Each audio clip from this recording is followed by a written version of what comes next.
오늘 본문을 가지고 실족하지 않는 자는 복이 있다고 말씀을 드리려고 합니다. 이 세상에서 살아가면서 여러 가지 감정과 여러 가지 느낌이 있습니다마는 그 중에 한 가지 슬픈 일은 아마도 실망감이 아닌가 생각합니다. 아마도 이 땅에 살아가면서 가장 행복할 때가 언젠가 하면 그 중에 하나는 기대감이 있을 때라고 생각합니다. 처음부터 기대를 하지 않았더라면 실망감도 없었겠지만 잔뜩 기대했다가 수포로 돌아갈 때 우리들의 삶의 보람은 와르르 무너지고 또 남은 것도 오로지 실망만 남을 때가 있습니다. 그런 것들이 쌓이면 일종의 배신감까지 느끼게 되죠. 보편적으로 기대감이 크면 클수록 실망감도 거기에 비례한다고 볼 수 있습니다. 그렇지만 실망이 두려워서 우리들이 살아가는 가운데 아무것도 기대하지를 않고 산다면 그거야말로 죽은 사람이나 다를 바가 없다고 볼 수 있겠습니다. 그러므로 기대하고 실망했다가도 또 한 번 바라고 소망하는 것이 인간입니다. 기대하고 바라는 그것이 바로 우리들의 생명이기 때문입니다. 문제는 그 기대가 자기 중심적일 때 우리는 실망감을 또 절망감을 느끼게 되는 때가 많이 있습니다. 상대방의 뜻과는 상관없이 자기 주관적으로, 자기 감정적으로, 자기 생각대로 기대를 하고 꿈을 키우다 보면 그 상대방에게서 그것이 충족되지 않을 때 우리는 실망했다라는 표현을 씁니다. 그런데 그 실망의 책임이 누구인가?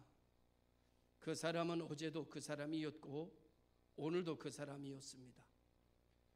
그 사람에게 헛된 기대를 내 나름대로 객관적이지 않고 주관적인 기대와 꿈을 불어넣었다가 그대로 되지 않는다고 해서 실망했다라고 말한다면 그 책임이 누구에게 있는 것일까요? 정말 그 사람이 나에게 실망을 준 것일까요? 아니면 내가 실망할 수밖에 없는 내 나름대로의 잘못된 기대를 그에게 걸었기 때문에 결국은 내가 그 사람으로 인하여 실족하기에 이르게 된 것일까? 대부분의 많은 실망은 아마 후자 쪽에 속한다라고 생각이 듭니다. 왜냐고 하면 모든 사물이나 모든 인간의 개체는 사실은 어제나 오늘이나 그는 그 모습이었기 때문입니다. 보는 사람의 생각에 따라서 주관에 따라서 그 사람에 대한 평가가 달라지고 그 사람에 대한 기대가 달라지기 때문에 그 자기 주관적인 그 기대가 결국 자기에게 큰 실망과 실족을 안겨주는 것은 아닐까라는 생각을 해봅니다. 그래서 그 실망은 결국 실족을 낳습니다. 이 대표적인 사람이 성경에 나오는데 누군가 하면은 주님의 제자들입니다. 주님의 제자들이 예수님을 따라다니는데 예수님이 바라보고 예수님이 가는 길과는 전혀 상관없이 자기 나름대로의 주관적 기대와 주관적 가치를 부여하고 예수님을 따라다니기 시작합니다. 결국은 예수님께서 정해놓은 길로, 하나님이 정하신 길로 가게 되었을 때 그들의 뜻과는 전혀 상관없는 길이었지요. 그래서 그들은 예수님에게 실망하기 시작했고 결국 실족하여 예수님이 십자가에 달리실 때는 한 제자도 남지 않고 모두 다 예수님을 떠나는 그런 일들이 되고 말았습니다. 예수님께서 그들을 실망시킨 겁니까? 아니면 그들이 예수님을 잘못 따라갔던 것입니까? 객관적인 진리, 객관적인 그런 어떤 기준에서 살아가지 아니하고 자기 주관적으로 기대하고 자기 주관적으로 평가하고 자기 주관적으로 판단하다가 결국은 실망하고 실족했다고 말하는 경우들이 우리의 삶 속에는 참 많이 있다라는 생각을 갖게 됩니다.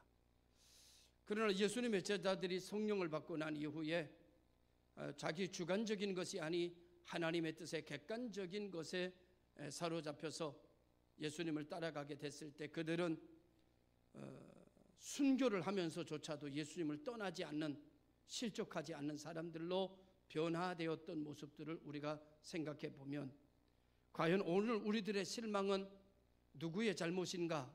라고 하는 질문을 되돌려 볼 때 대다수 많은 부분들이 나의 잘못된 생각과 나의 잘못된 기대와 나의 잘못된 욕망이 결국은 나를 실족하게 만드는 결론을 가져오게 됐다라고 말할 수 있을 것입니다. 우리가 예수님을 믿는다는 것은 무엇을 의미하는 것인가 하면은 객관적인 진리를 중심으로 해서 그분이 우리에게 보여주신 계시에 기초를 하고 그분의 뜻에 맞추어 생각하고 그분의 뜻에 맞추어 움직이고 그분의 뜻에 내 마음을 두어 살아가는 삶을 우리는 신앙이라고 그렇게 말합니다. 이렇게 살아가는 사람들은 실족하지 않는다라고 성경이 우리에게 보여주고 있는 것이 조금 전에 말씀을 드린 예수님의 제자들이 자기 주관적으로 따랐을 때와 성령이 임하여 객관적으로 따랐을 때와 차이점을 아주 극명하게 보여주고 있습니다. 오늘날도 세상에 나가면 많은 사람들이 교회 다니던 사람들을 만나게 되는데 그 사람들이 다 이구동성 하나같이 실망했다는 표현을 많이 하고 교회 가서 실족했다라는 표현을 사용하게 됩니다. 그 표현을 들을 때마다 누가 누구를 실망시킨 것일까? 누가 누구를 실족시킨 것일까? 이들은 과연 무엇 때문에 교회를 다니다가 무엇 때문에 교회를 떠난 것일까? 라고 하는 가장 중심에 자기의 자아의 욕망과 욕심이 아니었던가? 라는 생각을 지울 길이 없는 것이지요. 주님의 계시에 우리의 모든 소망과 기대와 사랑을 전적으로 맡기는 것이 신앙입니다. 그분에게만 빛이 있고 그에게만 길이 있다고 믿는 것, 이것이 하나의 기대가 되어질 때 이것을 우리는 비전이라는 말로 표현하기도 합니다. 자신의 생명까지 바쳐서 예수 그리스도를 믿는 사람, 다시 말하면 예수님의 말씀대로 살고 예수를 위해 죽고자 하는 자고 예수로 인하여 새 힘이 솟아나는 사람, 마치 새술에 취한 사람처럼 다른 사람들이 상상할 수도 없는 용기와 지혜를 얻어서 감당할 수 없는 일을 감당하고 걸어갈 수 없는 일을 걸어가고 해낼 수 없는 일을 해내는 사람들을 우리는 보게 됩니다. 이런 사람들을 찾기를 원한다면 우리 성경에 들어가면 얼마든지 많이 만나볼 수가 있게 됩니다. 신앙이라고 하는 것은 내 생각에 하나님을 끌어들이는 것이 아니라 하나님의 생각에 나를 집어넣는 것이고, 신앙이라고 하는 것은 내 가치 판단으로 어떤 결정을 내리는 것이 아니라 하나님의 공의적 판단에 나를 전적으로 위탁하는 것이 신앙생활입니다.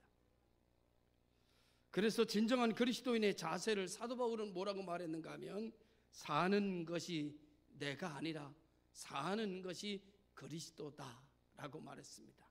그래서 이것을 영어로 말하면 To live is 그리스도라고 했습니다. 내가 사는 것이 아니다. 바로 하나님께서 사는 것이고, 내가 사는 것이 아니다. 하나님의 말씀이 사는 것이고, 내가 사는 것이 아니다. 하나님의 공의가 사는 것이고, 하나님의 공의가 살게 하기 위하여, 나를 통하여 그리스도가 살게 하기 위하여 나는 하늘의 미랄이다 라고 하는 말입니다.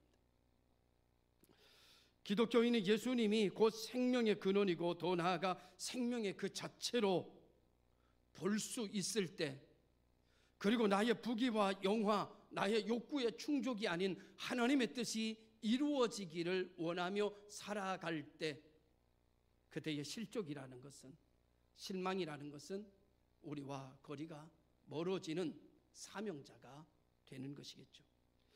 인간의 욕망에는 실망과 실족이 뒤따르게 됩니다. 본문에는 실망으로 가득한 한 사람이 등장하는데 그 사람이 바로 세례 요한입니다. 그 그는 온몸에 털이나 있었고 가죽 옷을 입었고 광야에서 일생 동안을 산 아주 철두철미한 아주 뜨거운 신앙인이었습니다. 오로지 메뚜기와 석청을 먹고 산 사람이었고, 그는 정의의 사람이었으며 불의를 보면 성난 사자처럼 두려움 없이 외쳐대는 사람이었습니다. 그래서 그 별명을 광야의 소리다라고 사람들은 지었습니다. 당시 유대 나라는 로마의 속국이었습니다. 이때 로마의 섭정하에 유대 땅을 다스리던 사람이 바로 헤롯 안티파스라고 하는 사람인데, 이 사람을 일명 헤롯 왕이라고 부릅니다. 그런데 이 사람이 자기 동생을 로마로 보내고 난 이후에 그 동생의 아내를 자기 아내로 취하였습니다. 이것이 모두가 다 잘못된 것인 줄 알고 있으면서도 헤롯이라고 하는 권위에 불이익을 당할 것이 겁이 나서 아무도 이 일에 대해서 잘못됐다고 이야기하지 못하던 때에 세례 요한이 특별한 미투를 시작했습니다. 자기 아내와 자기 동생의 아내를 데리고 사는 사람은 잘못된 것입니다. 자기 아내를 자기 동생의 아내를 아내로 삼는 것은 잘못된 것입니다 라고 외치기를 시작했습니다. 이 이야기를 들은 헤롯이 마음이 편할 리가 없었고, 결국은 헤롯은 세례 요한을 잡아 감옥에다가 가두게 되었습니다.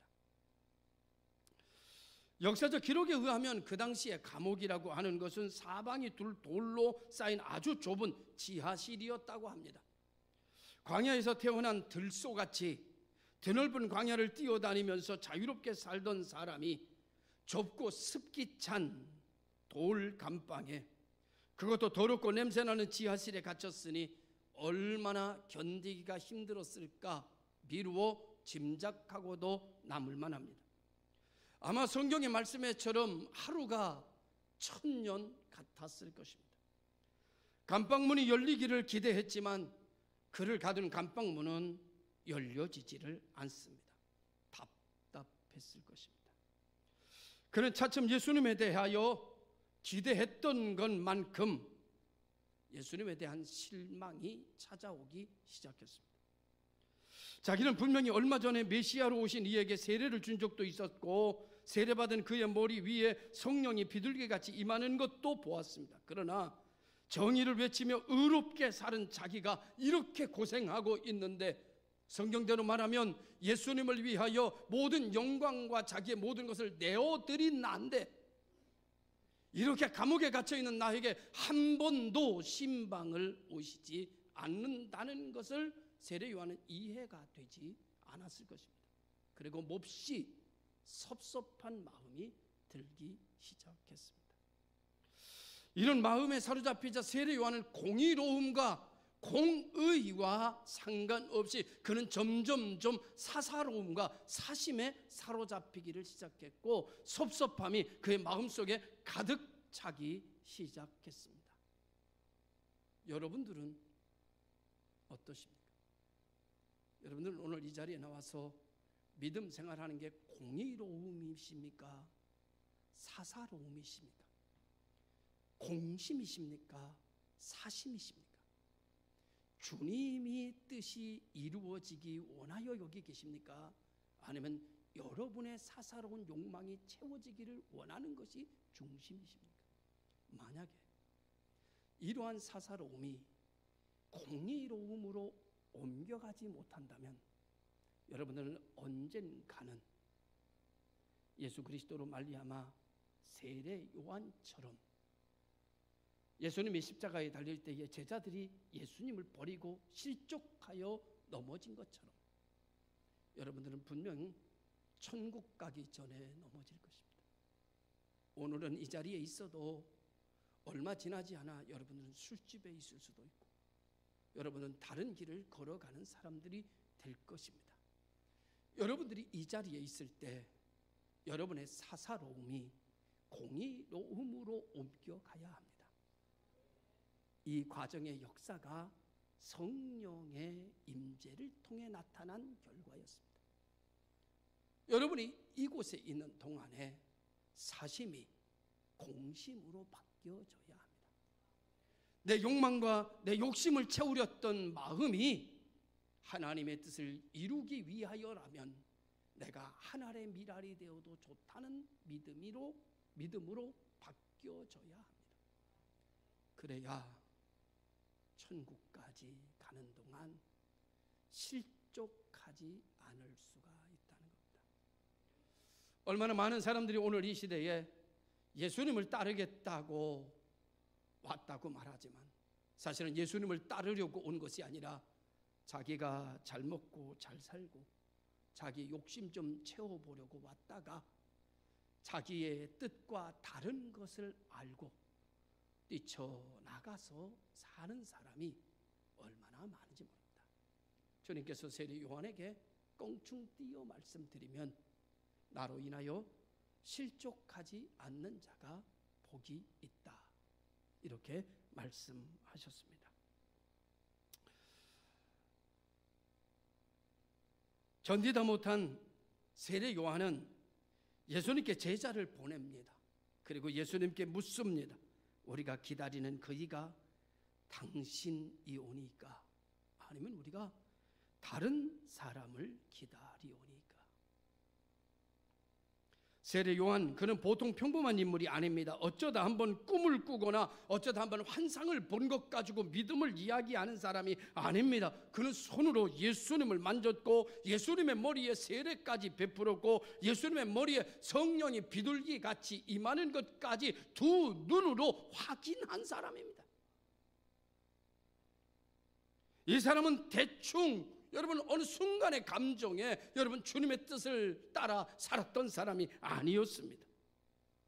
그러나 어두침침한 감방에서 그는 예수님을 의심하게 되었고 자기 뜻대로 자기 생각대로 자기 기대로 되지 않아서 그는 실족하고 만 것입니다. 오늘 우리가 믿음의 삶을 살아가면서 신앙의 길을 걸어가면서 오늘 주님의 뜻보다 내 뜻이 얼마나 더 귀한지 우리는 경험하며 삽니다. 주님의 뜻은 무너져도 내 뜻은 무너지지 말아야 될 것처럼 우리는 내 뜻을 부둥켜 안고 살아갑니다. 그리고 내 뜻대로 내 생각대로 내가 정한 내가 판단하는 대로 교회가 이루어지지 않을 때 우리는 그만 실망하고 실족하고 음한 시험대로 나가 떨어져 버리는 경우들이 너무나 많습니다.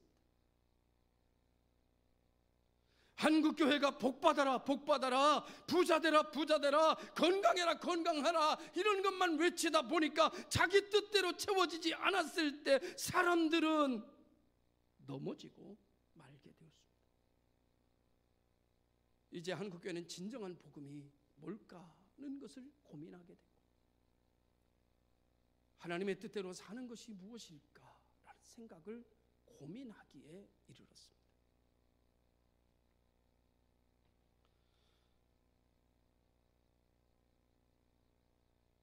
오늘 우리 모든 성도 여러분,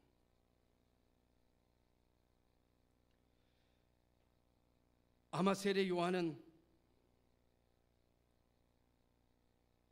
그렇게 생각했는지 모릅니다. 예수님께서 찾아오셔서 멋지게 자기의 감옥 문을 열어 제치고 자기를 위로하며 자기를 데리고 세상으로 나와 주기를 기대했는지 모릅니다. 그렇지만 예수님께서는 그렇게 하시지 않았습니다. 세례 요한은 왜 실족하게 되었을까? 왜 자기의 제자를 예수님에게 보내서 당신이 정말 메시아입니까? 라고 물었던 것일까? 성령이 임하는 것까지 받고 다 봤는데 왜 그 모든 신앙에 보았던 경험이 의심으로 바뀌어지게 된 것일까? 자기 뜻대로 움직여지지 않았기 때문에. 오늘 우리가 실족하는 모든 것의 신앙의 문제는 내 뜻대로 움직여져야 되는데 내 뜻대로 움직여지지 않기 때문입니다. 이렇게 정말 한번 여러분 원하시지 않겠지만 이렇게 한번 여쭤볼게요. 당신에게 하나님의 뜻은 있습니까? 당신에게 하나님의 뜻은 있습니까? 나에게 하나님의 뜻이 있기는 한 것일까? 심각한 신앙적 질문을 저와 여러분들에게 드립니다. 나는 지금 무엇을 위하여 여기 있으며 무엇을 위하여 살아가고 있는 것일까? 무엇을 위하여 구하며 무엇을 찾는 것일까? 세례 요한처럼 내 뜻대로 해달라는 것일까? 과연 나는 하나님의 공의로운 뜻을 품에 안고 하나님의 뜻이 이루어지기 위하여 내가 하나님의 미랄이 돼도 좋다라고 생각하는 사람에게 하나님은 복이 있다라고 말씀하고 있는 것입니다. 세례 요한이 실족하게 된 것은 메시아 중심에서 자기 중심으로 돌아섰기 때문입니다. 말씀 중심에서 사심 중심으로 바뀌어졌기 때문입니다. 그는 고난의 메시아를 이해하지 못했다고 볼 수 있습니다. 그는 메시아가 오면 권능을 행하시고 능력을 베풀며 혁명을 일으켜 굉장한 역사가 이루어질 거라고 하는 자기 나름대로의 기대를 가지고 있었습니다. 그러나 예수님에게서 그런 기대는 산산이 부서져 버리고 말았습니다. 자기 기대가 부서졌을 때 우리는 실망이라는 표현을 씁니다.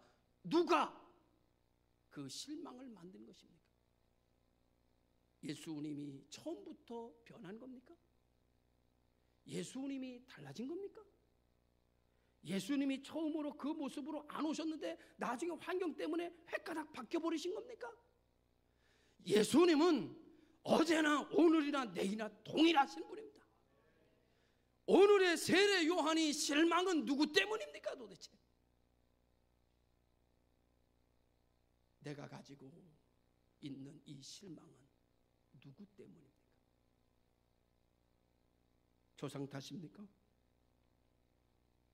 우리는 한번 실존적으로 내 실망이, 내 실족이, 내 신앙의 방황이, 나의 시험이, 나의 고민이 도대체 무엇 때문인지를 찾아봐야 할 것입니다.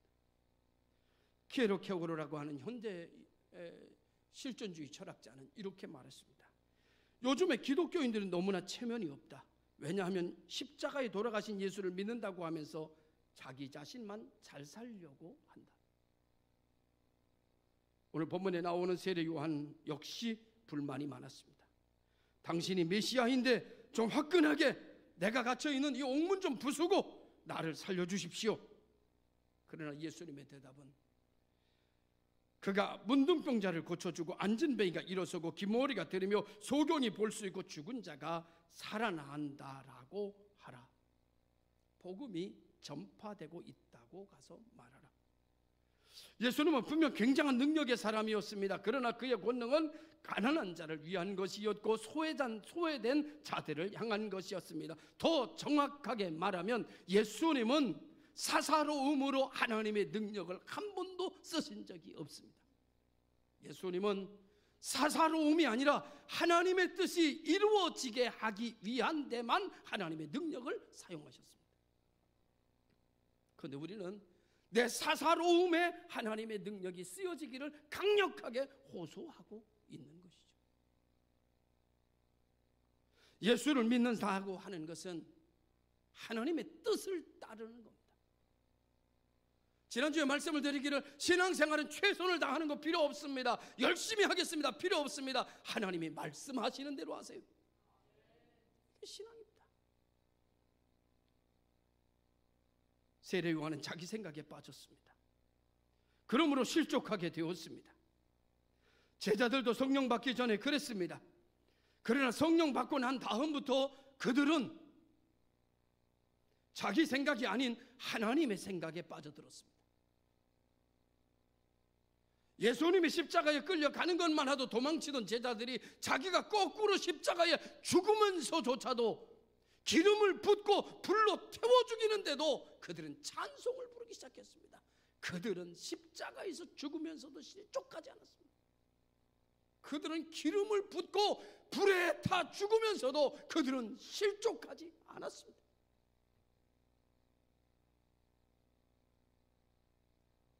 우리는 왜 실족하는 것일까? 중심이 변질됐기 때문입니다. 두 번째, 우리는 왜 실족하는 걸까? 실족하는 사람은 초조하면 실족합니다. 급하면 실족합니다. 급하면 실수하게 되어 있습니다. 시간의 문제입니다. 지금 세례 요한은 아주 초조합니다. 하루하루가 그렇게 급할 수가 없습니다. 하루가 여삼추같이 느껴집니다. 메시아 오심을 믿기는 하지만 언제 그의 왕국이 건설될지, 자기가 정말 죽기 전에 하나님의 기적을 볼지 초조하기 짝이 없습니다. 더구나 감옥에 갇혀 있는 그의 처지로서는 예수님께서 친히 오셔서 구해 주시기를 바라지만 자기 뜻대로 되지 않습니다. 다윗 왕은 시편에서 무수히 외치고 있는 고백이 있습니다. 그 고백이 하나, 어느 때까지입니까? 악인이 나를 조소하는 것이 어느 때까지며 의인이 고난을 당하는 것이 언제까지입니까? 도대체 언제까지 내가 이렇게 살아야 됩니까? 언제까지 내가 이렇게 도망 다녀야 됩니까? 도대체 언제까지입니까? 다윗은 초조하면 실족합니다. 초조하면 실망합니다. 초조하면 여러분 문제가 생깁니다.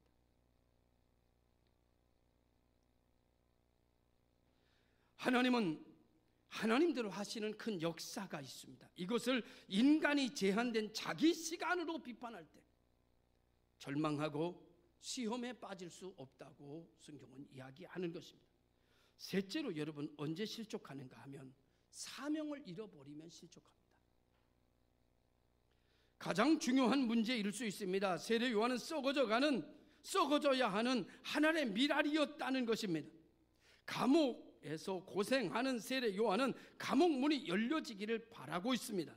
그런데 옥문은 열리지 않고 기적은 사도행전에 여러 번 나타납니다. 옥문이 안 열린 것이 아닙니다. 세례 요한의 옥문이 안 열린 것입니다. 이해하기 어려운 것은 베드로나 사도 바울이 옥에 갇혔을 때는 옥문이 열렸지만 야고보는 오히려 목이 베어 순교를 당합니다. 그리고 스데반은 돌에 맞아 죽습니다. 왜 어떤 사람은 옥문이 열려서 살고 어떤 사람은 그렇지 않아 죽는 것입니까? 여러분, 옥문이 열어서 살면 은혜로운 사람이고 옥문이 안 열려서 그 옥 속에서 죽으면 신앙의 실패입니까? 내 기도대로 되면 은혜가 있는 것이고 내 기도가 응답이 안 되면 은혜가 없는 것입니까?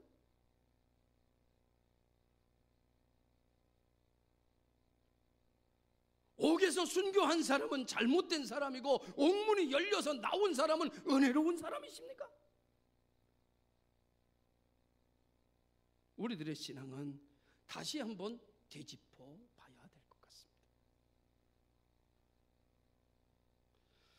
왜 어떤 사람은 옥문이 열려 살고 어떤 사람은 그렇지 않아 죽는 것일까?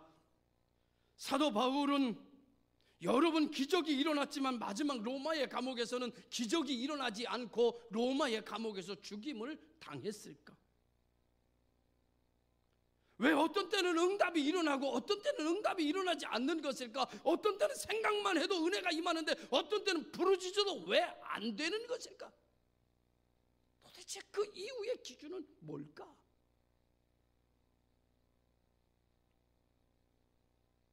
하나님의 공의로운 역사 속에서 기적이 일어나야 할 때도 있고 내가 하나님의 미랄이 되어 죽어야 할 때도 있다는 것입니다. 내가 하나님을 찬양하며 기뻐하며 웃어야 할 때도 있고 하나님의 공의로운 뜻 가운데서 땅을 치고 통곡하며 울어야 하는 하나님의 뜻도 있다는 겁니다. 내가 십자가 위에 달려야 할 때 십자가에 달리지 않는 기적이 일어나서야 되겠습니까? 십자가 위에 달려야 할 때는 십자가 위에서 맥없이 죽어야 기적이고 부활해야 할 때는 부활해야 기적이지. 부활하는 것만 기적이라고 우리는 놓고 보기 때문에 십자가가 실망이 되고 십자가로 인하여 실족하게 되는 것입니다. 오늘 시간 당신은 어떠한 고민을 가지고 계십니까? 어떠한 문제에 놓여 계십니까? 응답은 받으셨습니까? 기도는 하는데 내가 원하는 뜻대로 일이 잘 안 풀려지고 있습니까? 그래서 나는 은혜가 없다고 생각하십니까? 하나님이 나는 버린 사람 같다고 여겨지십니까? 교회를 다녀도 아무 소용이 없는 것처럼 여겨지십니까? 말씀을 들어도 나하고는 상관이 없는 것처럼 여겨지십니까? 그래서 세례 요한은 실족하게 되었습니다. 누가복음 1장 38절의 동정녀 마리아에 대한 이야기가 나옵니다. 하나님의 사자로부터 잉태하여 아들을 낳을 거라고 하는 예언을 듣게 됩니다. 당시 유대법으로 처녀가 아기를 가지면 돌에 맞던 시대였습니다. 처음에 마리아는 여러 가지로 변명하지만 마지막에 이런 고백을 남깁니다. 주의 계집종이오니 말씀대로 내게 이루어지리이다. 이 일로 출세해보겠다는 것이 아닙니다. 이 일로 뭔가 기회를 잡아보겠다는 것도 아닙니다. 하나님의 뜻이 이루어지는데 나 하나의 미랄로 죽어지겠다는 것입니다. 오늘의 교회를 나오는 많은 이들의 신앙과는 참으로 많은 차이가 느껴지는 말씀입니다. 하나님의 뜻이 이루어지는 일에 내 명예도 내 가치관도 다 지키고 하나님의 뜻이 이루어지는 데에 나를 필요로 하신다면 하나의 미랄이 되겠다는 것, 이게 신앙입니다.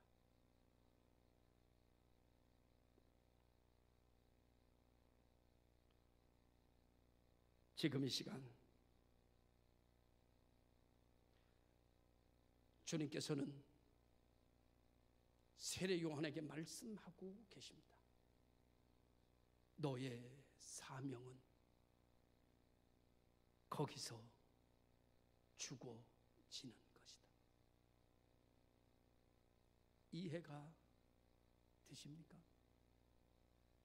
하나님의 일에 충성하고 예수님의 오시는 길을 예비하고 자기에게 있던 모든 부귀와 영화를 예수님께 다 돌려놓고 감옥에 갇힌 세례 요한에게 주님께서 하시는 말씀은 네 사명이 거기서 끝나는 것이 하나님의 뜻이라고 했을 때 여러분 수용하실 수 있으십니까? 그래서 성령이 아니면 안 된다는 것입니다. 자기 중심적인 문제를 바라보면, 자기 중심적으로 신앙생활하면 지금은 여기 있어도 다음엔 여기 없습니다. 하나님의 공의를 기억하십시오. 하나님의 뜻이 무엇인지 하나님의 뜻에 여러분의 자신을 맡기어 살아가십시오.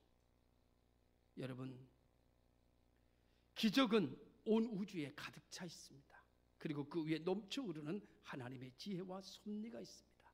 하나님의 역사를 위해 그가 우리의 희생을 요구하실 때 아니요, 희생 말고요, 축복을 달라니까요. 아니, 내가 오늘 이 일에 헌신해 줬으면 좋겠다. 내가 이 일에 내 목숨을 바쳐줬으면 좋겠다고 할 때 누가 나서겠습니까?